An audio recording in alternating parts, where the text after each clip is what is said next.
off Griffin. They don't have the Sonar synergy like we saw with the GRF Gaming draft in game number 1 against Gen G, but decisions are decisions. It's going to be this Jace versus the Nico, and I'd imagine it's going to be a Glacial Augment Nico. That feels like the more popular build in Korea, and you can just wave clear and stay away from the Jace. And also, if you went on hit Nico, that would be the most Frozen Heart value you could ever get against this team. Good that point. is 3 champions that are relying on attack speed in order to do maximum damage. So I do like the idea of going for the more bursty variety and also allow those big flank Pop Blossoms to do some work for Keen. And with the Jace, not a lot of latent magic damage. Sejuani had some damage buffs, overall nerfs to other parts of her kit, and Lux from support is going to be focused on shielding strength more so than necessarily the ability power, but there will be some behind it. Move over the side of a Freak of Freaks, and it's definitely not a expected draft, but it's one that's full of potential, and it's young players who we've seen in isolated games get the most out of their champions. What it all means is a 5 for Afrika. It's summer. The spring failures mean nothing today. Can Afrika Freaks show us a rebirth after a poor spring season? Yeah, and their pick potential certainly can work, but here we are onto the Rift for game number 1.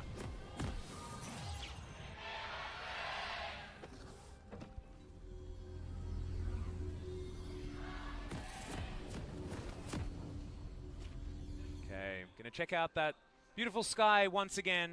The Korean flag at half-mast. 6th of June is today, and that means it's Memorial Day here in South Korea. It's just to pay respect to those lost in the Korean War and subsequent wars. As Australians, we are very familiar with the lest we forget. Yeah, very much like our Remembrance Day. Griffin, Afrika, they're all about new memories today. They want to start something good in the summer season, and Sejuani is an old favorite of Tarzan's. Remember him bringing it back into the meta, even before there was any changes in the Kesper Cup, where he dunked on, it was Canyon, I believe, in the Griffin versus GRF Gaming series. Looking at the rune choices here, as the mid lane Camille is going to be taking Comet this game. So Comet Camille top lane was a keystone for a long time on the Camille in a lot of matchups, because you could just tactical sweep and get the Comet down. As we mention it, just happens on screen. Scorch got buffed. A lot of different changes in runes means that rune choices have actually shifted a little bit on this patch. In the top lane, it's our first nerfed Jace. Nerfed to his first max ability. We talked about it in Champion Select in our first series, but when your first max ability gets nerfed as much as Jace's Q did, it does mean that, yep, still going to be punishing at level 1, but as the levels go on, Nico escapes trades with just that extra 20 HP more often than not, and that adds up. Well, we'll see whether Keen is going to be escaping or putting the pressure on. As you can see, he has taken that Glacial Augment, so it's going to be more of that AP flavor with the Spooky Ghosts, the Super Soakers, as many on-use items as you can possibly find. I'm actually surprised, because UCAL has taken Teleport this game. And the reason why I say that is, after level 6 for Camille and Sejuani, you could be stunned with no ability to press a button for like 5 seconds. Well, we're going to see a few seconds here as UCAL gets a lot of damage taken. Remember, the Electrocute does even things out, though. The obvious part is there. The Glacial Prison, the hook shot, those parts come in. But remember that Sejuani, with melee champions, going to have permafrost instantly when you E auto Q. As a Camille, it takes 0 seconds and you're going to be basically perma-stunned. So not taking cleanse here gives you some map movement, but the QSS is definitely going to have to come in early. Well, Dread, he's looking for Tarzan here, level 3 for both of these junglers. Winter's Wrath is going to mean that Tarzan just clears out all of these, as Chovy taking way too much pressure here in the mid lane. UCAL answering back after Chovy's attempted all-in. It definitely sucks to be a melee champion against Azir. It's something that we forget. Don't often see the mid lane Camille, but against the Azir, it's just even more pressure than Lissandra. It was the Lissandra after nerfs that we saw Camille laned against very, very well. But now against the Azir, well, best of luck with the CS. Yep, have a good time. Senan is moving up as Tarzan's trying to at least relieve some pressure. Dread understands that this is likely to happen as he moves on over to his second Rift Scuttler. That was a really nice ward placed, I believe, by Senan onto the Krug camp, going to spot Sejuani as well. So they're controlling Griffin really well in the early game. Games aren't won in 4 minutes, but the 4 minutes that Afrika played so far has been measured, it's been informed, and it has responded to a new draft phenomena in this mid lane Camille. So shout out to Afrika Freaks. So far, they've got some really good read on Griffin. And could this be Griffin maybe getting a little bit overexcited about this new Camille pick in the mid lane, because it looks like Yukal isn't all that answered when it comes to this added pressure that he's able to put down on his melee opponent. However, if you just weather the storm in these first few levels, it might be an opportunity for Chovy to come back in, despite the fact that he's half the CS bar that Yukal has put together. And that's the fair counterpoint, right? We're very, very early in the piece, so we don't want to talk about anything. Look at this, no mana jungler, so how about a blue buff to dunk on Camille even more? Yeah, and that is after Dread picks up both of the Rift Scuttlers, as well as Sword is understandably getting a lot of harassment here towards the top side. Here by all this cool stuff from I know. I mean, we dared to, like, you know, off air, we were actually talking about this matchup, and we were wondering whether we can start actually getting excited about Afrika. Well, Yukal's going to have to flash as we hold our tongues for a little bit longer. Answering back some damage, but no flash, no teleport on Yukal is very scary. He rushed the Merc Treads, which we already talked about the amount of CC, and yet... That's some value. And yet, God. You still need the QSS Atlas, because the CCs start, and literally you can overlap him to death. Yeah, it might be that he just needs to be not near the two opponents that need to be together for those CCs to be a thing. So maybe just extra vision might be the answer here from Yukal. To your first question specifically around kind of holding our horses regarding Griffin and Afrika and where they're going to go this season, it was one of those scenarios where the moment Sejuani was locked in, Camille was coming if it was left open on the side of Griffin. So yeah. Afrika had that info, and how they've played around that, and the Azir draft, which usually, like we mentioned, derision for this scaling pick, I think actually we're pretty impressed. I like it. Here on the bottom side of the map, you can see Viper has gone towards that Manamune build that we were talking about yesterday. We know a lot of Korean players have actually gone away from the Manamune build that you were discussing yesterday, as Viper, Dredgeline, is going to come out and connects here from Senin. A lot of damage, but aiming has to flash very early away from Lahen's. That light binding is so dangerous. Overall, a 2-for-1 flash trade, though. There was a flash Q from Lahen's, I assume, to get both Aftershock and try to re-engage onto aiming. It drew a follow flash after all, so the only person who's smiling is going to be Senin, who keeps his flash up, and with flash and soon to be level 6, the playmaking opportunities bot lane are endless. Yep, it's going to be absolutely huge. Dread also, he's on the top side of the map. Tarzan was moving his way down bot, but no wave control, no opportunity to get anything to happen there. So a slow game so far from Tarzan, as Dread has been pretty much keeping him under wraps throughout most of this game. Takes his third Rift Scuttler. That is none for the Piggy Lady. But rather than inaction, there's been a lot of smart action out there. A lot of stuff, right? Yeah. And that stuff is going to flow onto kills post level 6 for these junglers. There's a lot of gankable lanes for both. Probably going to be a farm lane, top lane after all. And Keen, we talked about Glacial Augment. It is the AP choice. It's the most popular choice in Korea. Just going to wave clear against this Jason. I want to watch the lane trades around level 9 and onwards just to see if we can feel those Jason as bad as they read on paper. Yeah. Well, you've got Keen here up towards the top side. He just wants to get rid of this last cannon creep, see whether he decides he wants to go back home. He's got an arm guard as he goes looking to replace some vision. And coming back to the Manamune build, the reason why there was kind of a 2-week stretch where everyone was going Manamune Kai'Sa was not about the Q proccing the Muramana like you might have expected. There was actually a time when Death's Dance and other abilities worked on Kai'Sa in kind of a broken fashion a year ago. That was removed, and it is actually purely about 10 extra AD. You're doing the math around it. You have about 65 AD around the time that you're getting close to Muramana, and thus Pickaxe, Doran's Blade, 100 AD, quick Q transformation. But just like the double the BSO double pickaxe build, its top side will have to hold the point. Ult's going to fly on forward here as Pop Blossom comes down. That's going to be one stun. Great flash to get out of the way of the Empowered Shock Blast. Is going to take a bit more than that to kill King. That was really good timing on the flash there. Maybe it was the first time and was fortunate. Maybe it was intentional. With Keen, we always err towards the intentional. He stays alive. A turret plate will come down, but after the Infernal, Freak's looking for more.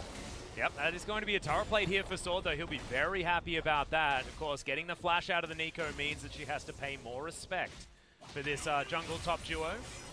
Chovy with a tactical sweep, but he's going to regret that, as moving forward against this Azir just means he takes so much follow-up damage.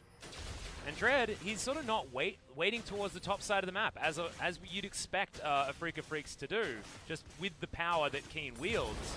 He's there making sure that UCal can win even more. That's mostly because he was making a bot side play around the Infernal, and thus he's just seeing if he can make something happen mid before he transitions top.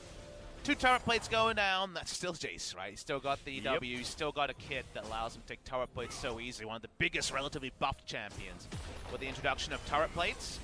Azir in this matchup, looking very much like a Jace.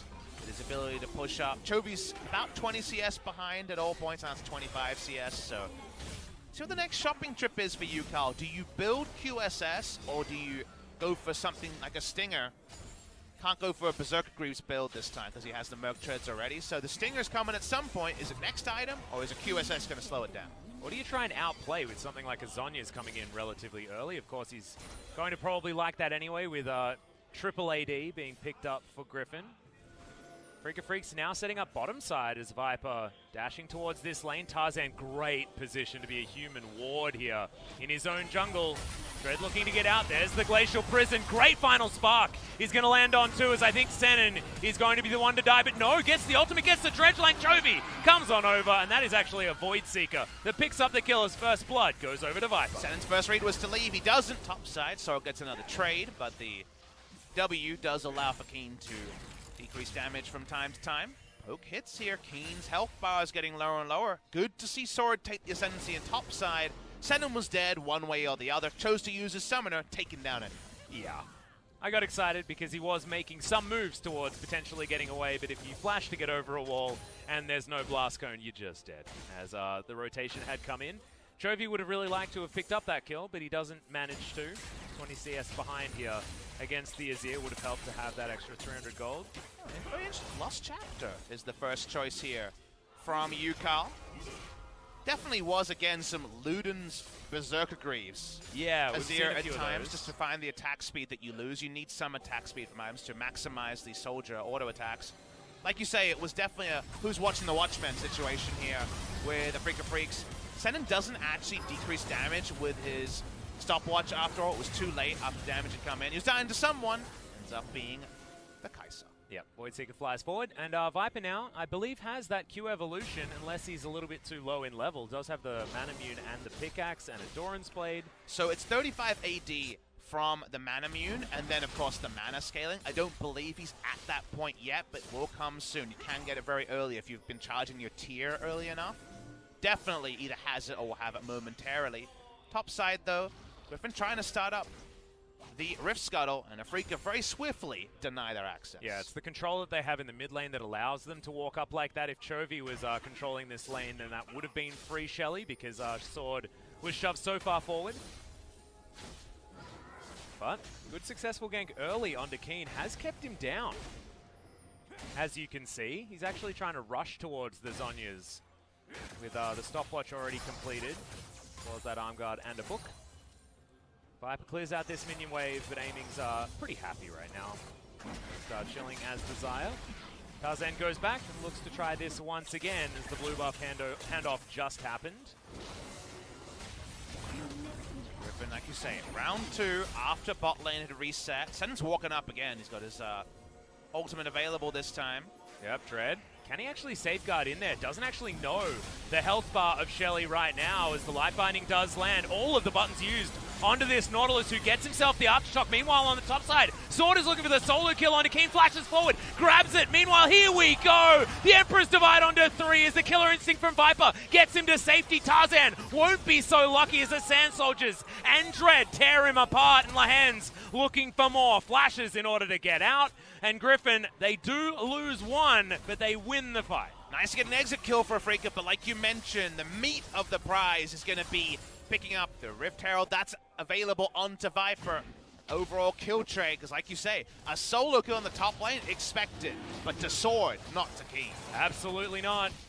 Certainly great to catch Keen in transition there. It was really difficult to know where to focus on because we were zoomed out so far. As the second Infernal Drake is going to go to Afrika, despite the fact that Shelly was the reward reaped from that fight from Griffin. And look who was in the shop. It was Nico. Keen doesn't react. The fact that he didn't move confirms that he was in the shop. Keen also having to run away again. Afrika Freaks, top laner, their last bastion of hope to win basically any games in spring. That's down his team. as Afrika otherwise, the gold lead's not massive here. In fact, with that turret plate, look at this. Double Infernal and an even gold game between Afrika and Griffin. Yeah, this is real exciting. It's very, very close despite that team fight win going over to Griffin. It just feels like the Griffin script, you know? They were so, so good. Any team fight scenario, it felt like Griffin were able to find their way into a winning position.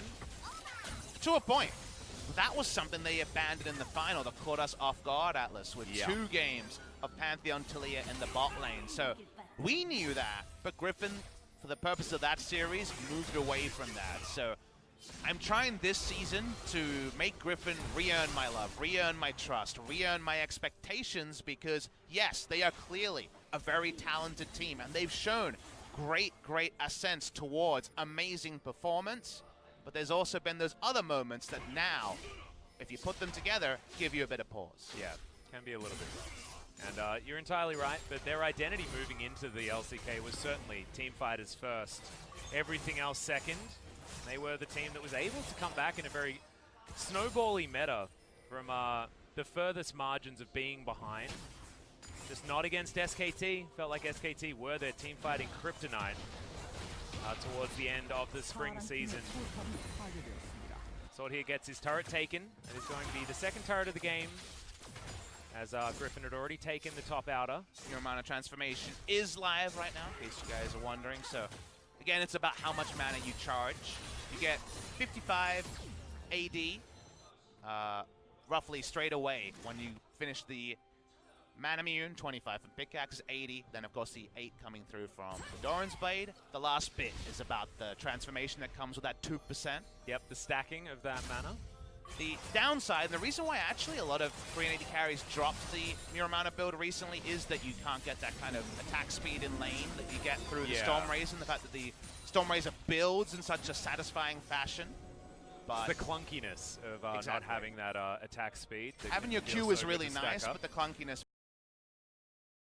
factor is very relevant. Atlas's sword is actually bought a late tier just on this back right now. Wow. Okay, so wanting to go, I actually like this because one thing I was going to bring up, Puff, was the fact that they do have a Lux and a Jace. And in olden times, this is to go back quite a few years, that is a pretty dream team combo when it comes to sieging. But that's what Griffin is setting themselves up for right now. The cool part for Afrika Freaks, though, is when you see that inventory choice, you actually know what Griffin is going to play. They're going to play 4-1 with Camille in a side lane and Jace grouping, and that's extra information that you didn't have until the tier really makes it clear that that's exactly what they want to do. It's a blue buff without a blue buff. Yeah. Well, we'll see whether Afrika can answer accordingly. Because what is the choice that you make once you have that information on the table, once you see that that's what Griffin wants to do face up? What do you then do to counter that, to respond to that if you're the Afrika Freak? So what is your win condition? The thing you do have is you can also be pretty flexible with your choices. Remember, it's AP, Nico, and Azir. So actually your wave clear is very, very strong on Afrika Freak. Xayah also has good wave clear. You need to be able to engage. That's what happens when you see a scenario with that much poke. And to get a true engage, you look at their team and you're like, situational engaged, and then Nautilus has the true engage on this side. The best way to set up a winning scenario where you're not split to hell, like we're alluding to with the Camille on a side lane with Trinity Force blowing up turrets, is to put down control wards and objective and get them to come to you. And that's what Afrika Freaks needs to do, to take over the game to the point where Griffin has to come to them. Right now, the Camille is not anywhere near the Trinity Force. Has a dagger and a ruby crystal. Looks like Ravenous Hydra will be the option before that. As you can see, Tiamat and the Vampiric Scepter have been completed. They're going to lose this outer turret, and it feels like tempo is actually back in the hands of the Afrika Freaks after that first turret did fall against them. Afrika doing a really good job of rotating around Camille. Maybe their biggest game plan for today was being able to beat mid lane Camille. Again, a solo queue trend in Korea. We saw it in pro play and a victory by Showmaker for Damwon Gaming against Gen G. A lot of walls in the mid lane that you can hook shot off to get those early stuns, and if Sejuani is there as well, like we mentioned, perma CC bar over the target. It's been a very, very popular pick in combination with Sejuani along the lines of that Aurelia-Sejuani duo. But in lane against a ranged opponent like Azir, no surprise that he's way behind Azir. Yep. Chovy Has Chovy in his career ever been 60 CS behind somebody? I don't think so. This guy is like a CS record leader. He's a frogger when it comes to his CSing. So this is starkly in the other direction. Has always been one of those players that does often manage to figure out how to get a winning matchup in the mid lane, and this is probably one of the losingest matchups that you can go into in League of Legends. Pardon my poor English. Exactly. You start inventing new words when it's Chovy 60 CS behind. Losingest indeed. Yeah, it's very losing. And UCal has been able to capitalize very, very nicely. Currently 50 CS in the lead, but Ravenous Hydra has now been completed. And he's up against the Haunting guys, as well as the Luden's Echo. So a lot of consistent damage to come out from this particular Azir build. So this is actually something that could be so pivotal. It could also just be a complete waste of time talking about. Okay. So core item is done. Fiends is the way you go as Lux support. Yes. Gives you everything you're looking for. Ardent sensor value. We don't have the Sona on-hit damage. Ardent sensor value for Griffin is insane. Hitting your W skill shot for this Lux actually amplifies damage by a crazy amount. Yeah. No Ardent Sensor just yet, but that will be a purchase here because of the on-hit synergies was Fiora and Camille. Last time, this time, Jason Camille, same school of thought. And in the Ardent Sensor meta, it was actually Xayah and Azir that were very, very good at using that as well. I mean, I feel like Ardent Sensor's stock value has gone up very, very high in this particular game on both sides of the Rift.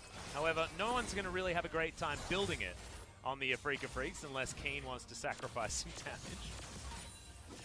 Nautilus could build it if you have Font of Life and then your slow turns into a heal, but you're right, it's not going to happen. Yeah. There is a outside. It's happened in pro play. We had Zach in the LPL. SOFO, famous for his Athene's Ardent Sensor. I mean, it was the Zach Afrika jungle. Freaks, I think, that made an Ardent Sensor Jarvan attempt.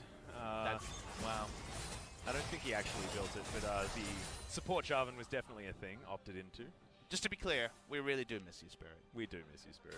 One of the friends of the global broadcast. Fantastic English, as you'd expect. UCal still doesn't have a cleanser deck. No. That's it's called confidence, man. What were we saying about UCal and what's changed since the spring season? He's found his confidence again. Well, this is how you demonstrate that you found your confidence. It's by saying, well, if they're never going to hit me because I'm so good at this game, then why would I need a QSS? You know, the outplay potential is always there. It used to be our Korean advice. I don't know if we still get to give that advice anymore. Our EU advice, I think, is what it is now. It doesn't have the same ring to it. I know. Well, RG2 advice? Keen Slaughtering Sword certainly has the same ring to it as the spring season, but this was after that solo kill, and you can see Keen not quite able to chase him down.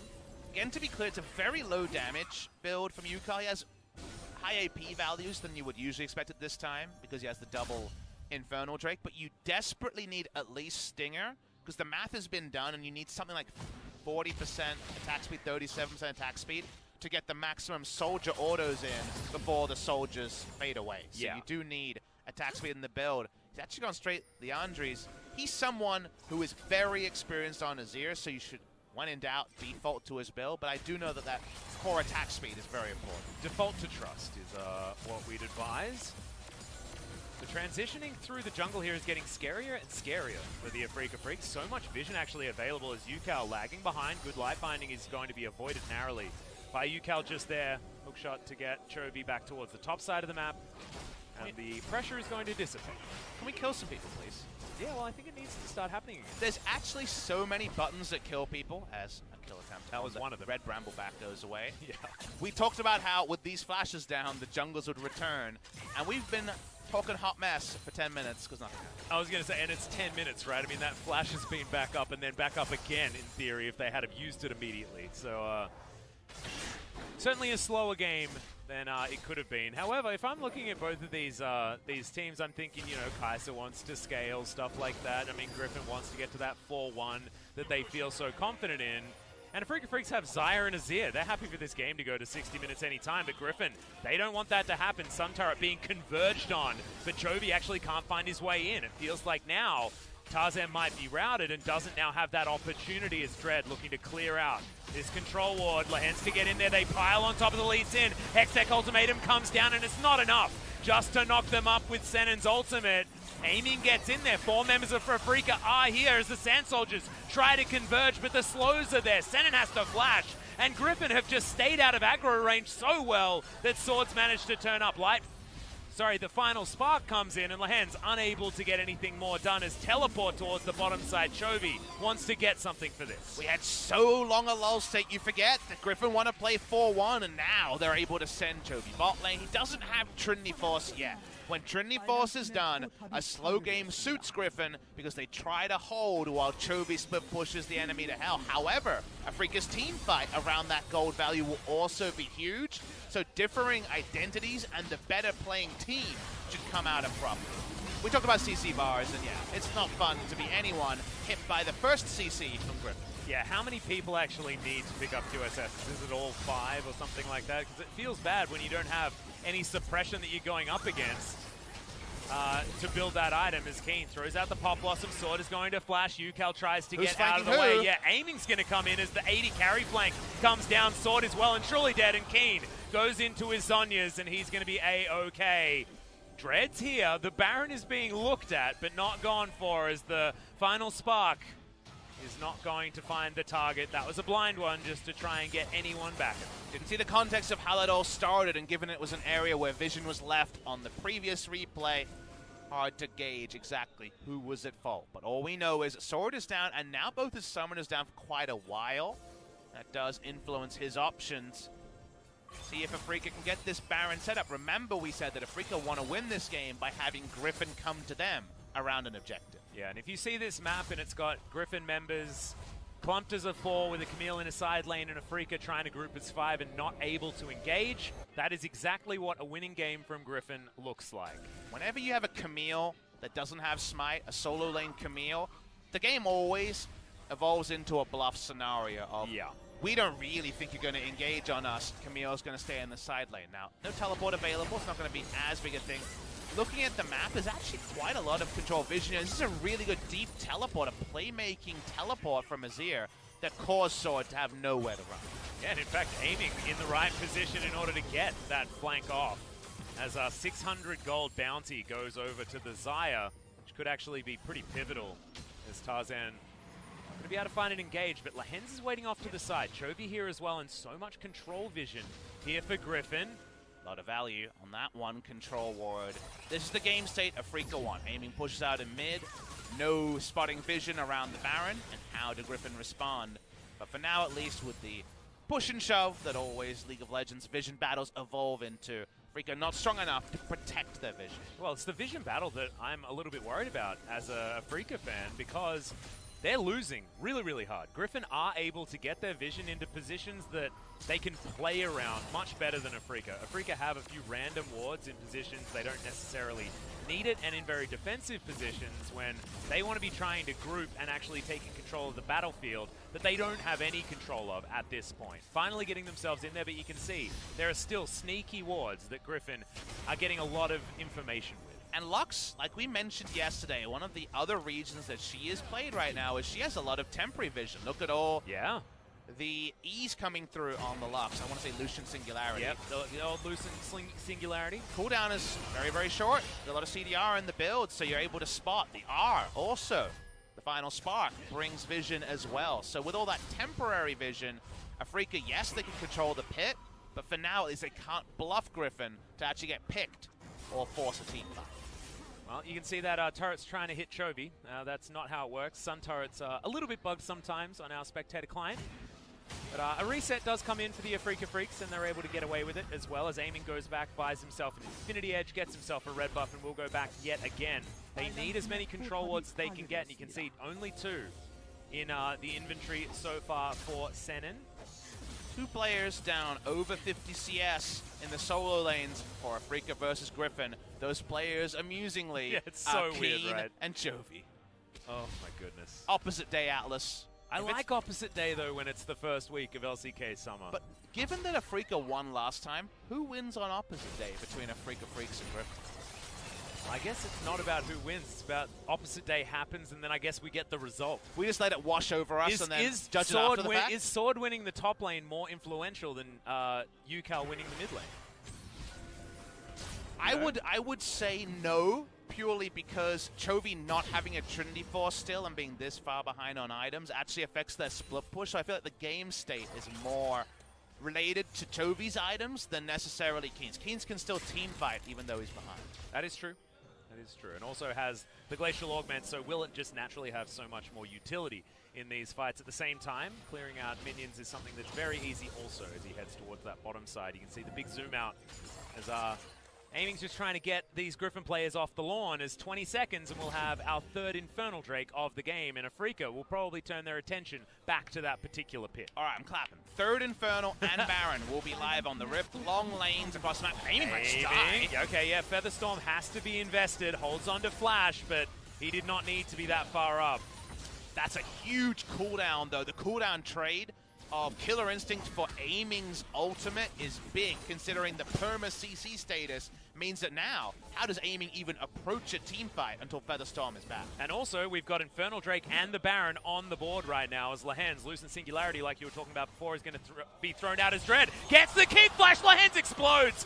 There ain't no time to get that Aftershock down, and he is so dead. Camille's going to be taking the Infernal Drake, but Afrika Freaks could just go straight to the Baron. They have to go to Baron. This is the first time they've been able to control the map state in a while. TP comes in early. How's this one going to go? Yep, Teleport is also down there for Keen as well. They want to get 5 members into this pit as Senin over the side. This Baron is extraordinarily low as there's the Empress by Tarzan. Goes golden. It is going to be the 50-50 as Keen takes down Chovy. It's Tarzan that steals back the Baron, but will there be anyone left alive? Viper goes gold. Remember, this is AP and so much damage. Kaiser Killer Instinct over the wall as UCal survives for so long, but Viper outplays him. The double kill for the Griffin AD carry. The Void Seeker for the triple. That's the ace, and Griffin have done it. That's the Griffin we remember. They swing back the clock. We're back in January, and if you remember January, Griffin didn't lose many games. Yeah, just a reminder that Viper is still an extraordinary player as well. And Tarzan is so smart. He dives in and uses stasis instantly because he knows they're going to turn, and of course they are. Uses the stasis because he knows his teammates will help the Baron be chunked down, and in these scenarios, there's a lot of damage going around. Tarzan gets the Baron. He almost gets out as well, but it's Viper free hitting in the front line that gets to clean up. One Void Seeker gets in the back line and sidesteps. Thank you very much with the invisibility. Second one, oh baby. Cool guys, don't look at explosions either. The swagger on this guy. That's a boy feeling pretty good. Yep. That's the Viper that That's we've got the best reaction shot we've had in a while. In fact, I think the last one was him after they won their most recent victory, as that is a huge amount of damage as well. He did 150% more damage than everyone else on his team. Yeah. That's probably enough. And you can see he's gone for a very interesting build. Morellonomicon was what he just completed. He's got 6 items, Fox Smithy. And some of them are AP. The other ones are going to be that Muramana and the Rage Blade that he has completed. Of course, everyone knows that Kai'Sa does work as the AP variant. It means that the burst damage is certainly going to be gigantic. And that Void Seeker, as you saw before, it chunks Dread. Look at how much damage that is. I spoke to Viper a lot about Kai'Sa builds. He's been kind of the Kai'Sa pioneer for a long time. He was the first Blade Kai'Sa player. That was the last new build that he debuted. And he would always play AP Kai'Sa in solo queue, and I would always ask him about why he never played it in pro play. Is that the laning phase is too weak, can't get away with it. But AP Kai'Sa is better in a vacuum. When you get a big lump sum of gold, why not go down the AP side? Now he's got just a lot of stuff going on in his build, but if you think about what it provides, he has stasis, he has a bit of extra health, and pen coming through. And think about how much penetration he has with 15% armor pen and magic pen on the changed Rage Blade, and flat pen coming through from the Morellonomicon. So utility, penetration, all you guys need to know, damage. Yeah, he hurts a lot, and you can't really build too much in order to stop him from doing it. He's got a lot of AD, a lot of physical damage, a lot of magical damage, and a lot of both types of penetration. And a lot of mana as well, as he just dives on top of Aiming.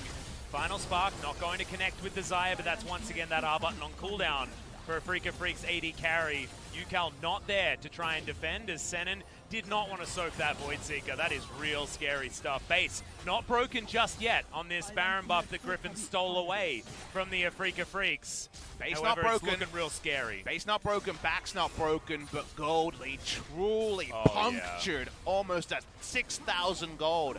Baron buff power play. It was a slow game, so much standing gold. You want some damage numbers, Yeah, Papa Smithy? That's I saw like close to 1,000 damage on a Void Seeker. If I did quick maths in my head, it'd be like 850, 900. You're right. Almost 4-digit damage on the Void Seeker. And remember, with the CDR refresh, you hit one, and that's 50% cooldown reduction.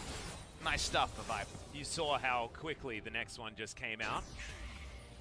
So he's going to supercharge his way out of there, but no more Baron buff now. Is 43 seconds, and this Elder Drake will be on the board. Infernal Drake, remember, was picked up by Griffin, which puts him in the lead when it comes to the Dragons. Void Seeker once again. You have to respect him. Half the time it feels like they're scouting tools, but in this game, no. And so much Sejuani played by Griffin, especially in the Challenger series, and it was actually for more scenarios like this with lots of onus on Viper to carry. Swords on a Merry Chase scenario. Yeah, he's going to Meanwhile, okay, on the bottom side of the map, Senate has been caught out. Final Spark is going to come in. The kick wants to be used by Dread, but he doesn't even need it. The Xayah damage is so huge, but in the backside, it's going to be Viper. The Zhonya's comes in the end. Can he actually survive? Blade Call is huge. Triple kill now for aiming. His sword takes him down in the end. Has the damage, though, been done? As there's Yukao with full health and only the hands to try and save this Jace. Afrika Freaks keep 4 alive and win the fight with only a Lux remaining. And there's that team fight scaling we were alluding to. It's 35 minutes. Double Infernal, Azir, Xayah, and Nico are reporting. Able to close the distance, able to stasis through the Nico ultimate. But the moment Viper went down, you knew that Griffin would swiftly follow. Exactly right. This Elder Drake also is going to evaporate as you got some cute attempts here from Lehens, but cute attempts aren't what win you games. So let's have talk a look about at this one happened. again. This was all created, the Yakety Sax moment, because Jace was in the base. The teleport, actually Azir. It actually happened. Exactly. Goes towards the top side. So Azir's out of the fight, so it ends up just being a 4v3 to start. Lux is not there. Jace's top side is still outnumbered for Afrika, and the problem for the side of Griffin is it just wasn't enough backup for Viper to pop off. And there were so many feathers on the ground as well. You saw that extraordinary burst damage out of that Blade Caller. That was because Viper was torn apart by like 70 different feathers. Big Elder Core coming out, so definitely only a wry smile. But the items continue to stack up. Yukao keeps the attack speed away, but has a lot of ability power. Seems like aiming is the one, and this time he did about 150% of his team's damage. Anything I'll you take can do, I can do better, I guess. carries of 6 items, Atlas. Yeah, me too. Remember, Afrika have the backup 80 carry in Azir, and Chovy went in and died instantly. It's just so interesting seeing in Afrika Freaks where Keen is such utility as Lucent Singularity is there. The Baron is getting taken down extraordinarily low. Teleports are coming forward. We're going to have the 50-50. This time it goes over to Yukao, but he's dead instantly. Xayah is in the back of the pit. Featherstorm comes down. No flash available for aiming as the Blade Caller gets no value. And we're looking at another ace for Griffin in the Baron pit. And it may just be the game. There are 2 members alive, but one of them's Viper. Afrika choose to stand and deliver in the same spot where Griffin got their big win, and Viper just makes them look silly. Darts behind the pit so no one can aggro him, and just flashes over to get the exit kills. And like you say, with these death timers, if the minions live, Griffin win. Yep. And Tarzan's actually going to tank up this inhibitor turret as well. Look at the damage coming out of Viper. Yes, the minion wave was right in the middle of the mid lane. They had 3 turrets they need to get through. There are still some death timers that aren't as long as you might have thought. Senon is going to come in, but is he going to be enough to deal with Viper? Second Nexus turret going to go down. Tarzan flashing over the Nautilus. He does have a lot of CC, but is it actually going to be enough as now the Nexus is exposed 1 second on Yukao. He's flashing. He's trying to get out. Emperor's Divide, but is it enough space? No, it's not, as Griffin steal game 1. Viper's solid gold in every single way ends with the Zhonya's bows. It's like they beat SKT, but it's only the first